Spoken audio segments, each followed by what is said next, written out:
দিয়ে সুপারভাইজারকে ঘিরে বিক্ষোভ।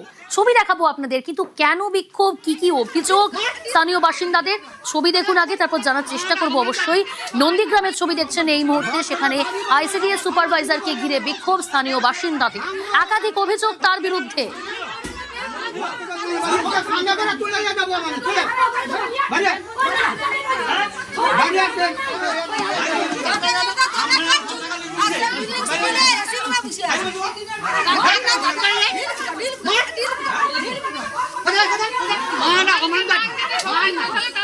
নন্দীগ্রামে আইসিডিএস সুপারভাইজারকে ঘিরে বিক্ষোভ স্থানীয় বাসিন্দাদের, বিশেষত মহিলাদের বিক্ষোভ। সুজিত রয়েছে সরাসরি আমার সঙ্গে। সুজিত, কি কি অভিযোগ এই ব্যক্তির বিরুদ্ধে এবং মহিলারা তারা কি দাবি করছে? তার বিরুদ্ধে মূলত অভিযোগ, তিনি 100 দিনের কাজ এনআরইজিএস এর প্রকল্পের কাজ দেখতেন, তিনি আইসিডিএস এর সুপারভাইজার, এবং তিনি এই যে কাজ দেখতেন সেখানে দুর্নীতি করেছেন। দুর্নীতি কিভাবে করেছেন? জব কার্ড নিয়ে রেখে তাদের টাকা না দিয়ে, এবং 100 দিনের প্রকল্পের কাজের টাকা না পাওয়া মহিলারা তারা কিন্তু বারবার প্রশাসনকে জানিয়েছেন, এবং পালাবদলের আগের এই অভিযোগ এখন পালাবদলের পরে একেবারে তারা ক্ষুব্ধ হয়ে ওঠেন। তারা খোদামবাড়ি নন্দীগ্রামের সেখানে তার বাড়িতে গিয়ে একেবারে মহিলারা বিক্ষোভ দেখান। তারা বলেন জব কার্ড ফেরত দিতে হবে, তাদের পাওনা টাকা ফেরত দিতে হবে। এই যে অভিযোগ তারা কিন্তু সামনে এনেছেন।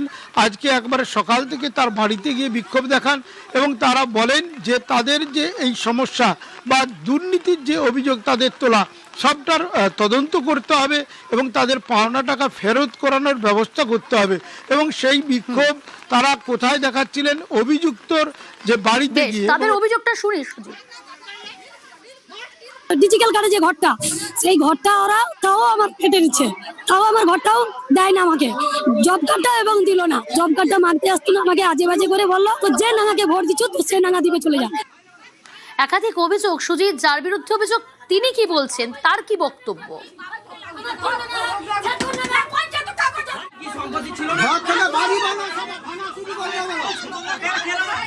কারণ মানুষ যে এভাবে মহিলারা এগিয়ে আসবেন এবং তার যে বাড়ি বয়ে যে এভাবে আন্দোলন বিক্ষোভ দেখাবেন, তিনি সেটা ভাবতে পারেননি। তবে তিনি সাবাই দিয়েছেন যে তিনি করেননি।